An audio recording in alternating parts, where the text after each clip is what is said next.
I have a solution for the WNBA. Shaquille O'Neal, the larger-than-life NBA legend, has never been one to shy away from bold ideas or controversial takes. Shaq has thrown his size 22 shoe into the WNBA's ongoing struggle to gain traction with fans and save the WNBA. Because let's face it, WNBA has been gripped with more than bad luck.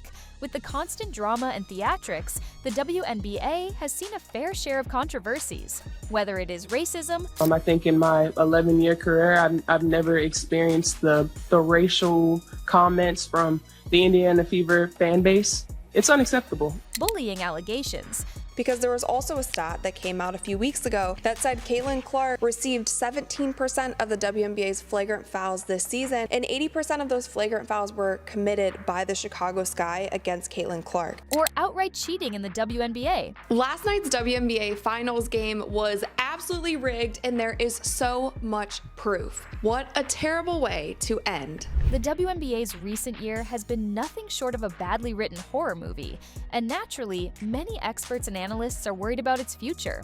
This is exactly why Shaq is proposing a master plan to save the WNBA. I have a solution for the WNBA. I don't know if you know, in males beach volleyball and women's beach volleyball, the net is lowered just a little bit. That's why? It's lowered. The net is lowered. So the only thing missing from the WNBA to the NBA game is the dunk. Shaq's grand plan is to lower the rims. You heard that right?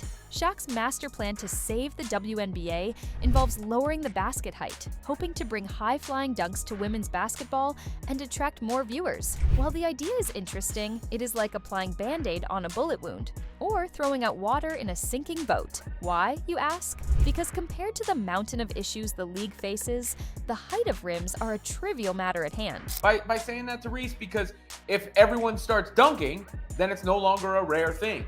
Let's break this down. The allure of dunking could bring some novelty to the WNBA, especially since many of its athletes have trouble dunking properly. Instead of Brittany Griner, a dunk for us here live. Go right ahead. Oh, we'll give her another shot. Hang on, just so we give her another shot.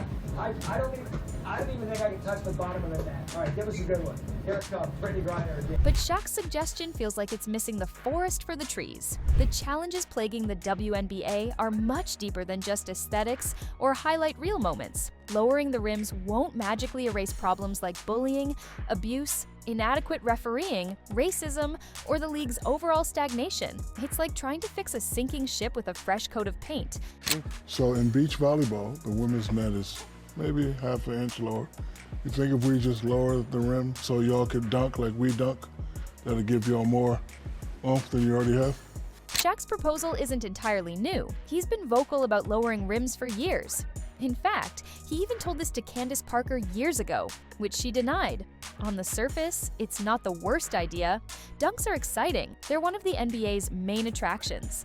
But the WNBA isn't just lacking dunk highlights, it's battling systemic issues that are far more complex. Shaq even factored in Caitlin Clark as an example of this idea.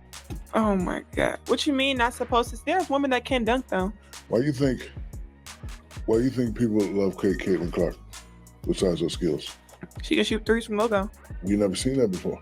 He claimed that dunking can be the next big thing, just as Caitlin's logo threes. But focusing on dunks risks reducing the sport to a gimmick, undermining the incredible talent already on display. Plus, it's worth noting that most WNBA players aren't built for frequent dunking, even with lowered rims. I honestly think there's a little bit of an appeal to the WNBA that not all of it is in the same style as the NBA. While Shaq dreams of slam dunks lighting up WNBA highlights, the league is battling much more serious issues such as bullying and abuse. There are troubling reports that are more than just isolated incidents. They're systemic problems that affect team culture and player well-being. For example, Caitlin Clark being targeted due to jealousy. Her antics have distracted many from her excellent play. When she saw that she was ranked 24th, way below 50-50, 50-50.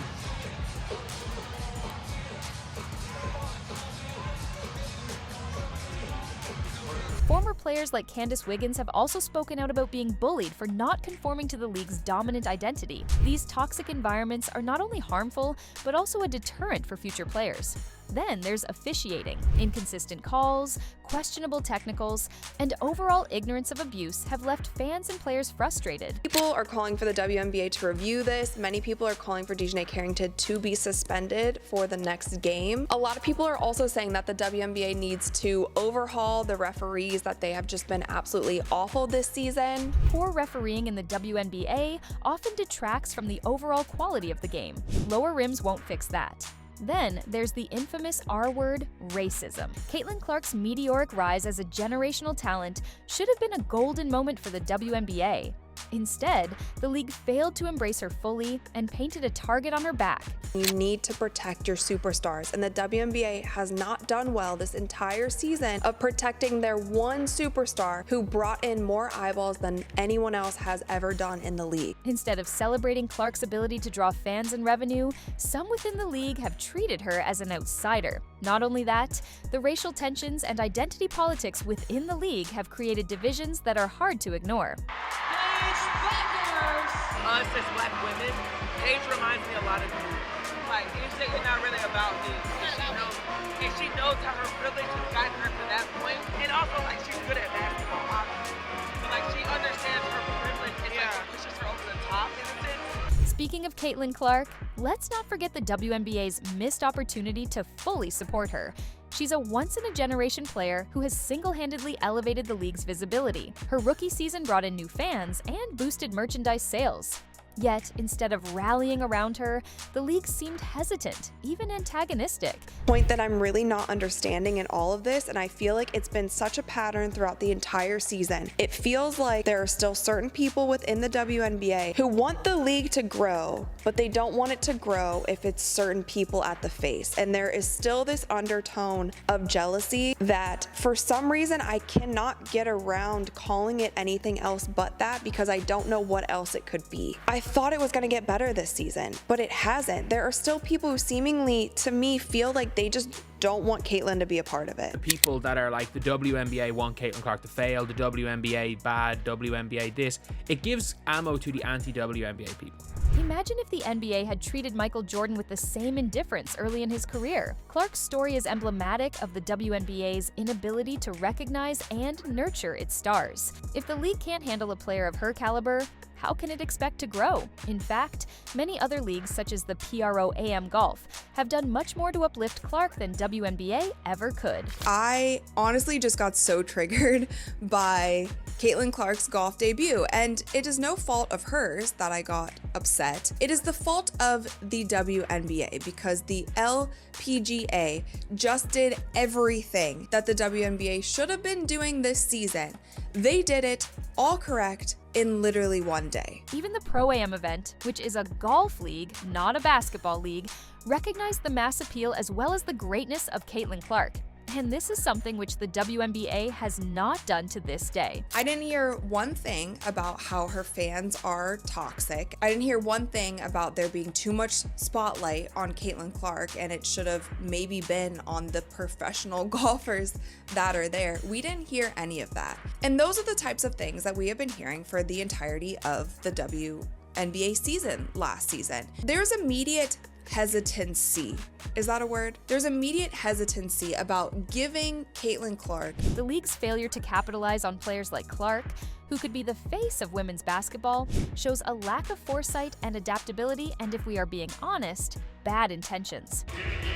Hey, LeBron, you're 100% right on these girls hating on Caitlin Clark.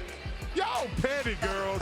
I expect men to be petty because we're the most insecure group in the world. Oh, you are. Y'all should be thanking that girl for getting y'all ass private charters, all the money and visibility she bringing to the WNBA. That's correct. The WNBA has not only failed to protect their superstars, but it has also struggled to innovate or market itself effectively. As a result, viewership has plateaued, and controversies often overshadow the on-court action. Lowering rims might generate short-term buzz, but it won't solve the WNBA's deeper problems. Shaquille O'Neal's suggestion to lower the rims is certainly eye-catching, but it's not the game changer the WNBA needs. The league's problems run far deeper than highlight-worthy plays. From bullying and abuse to stagnation and identity politics, the WNBA has a long way to go to secure its future. Don't be petty like dudes. Listen, what she's accomplished. Give her flowers. Stop being petty, all you women out there. Shaq's heart is in the right place, but until the WNBA tackles its systemic issues, no amount of dunking will truly save the league. If the WNBA wants to soar, it needs more than lowered rims. It needs a complete cultural and operational overhaul. Only then will it be able to harness the full potential of its incredible talent and finally thrive. So, what do you think?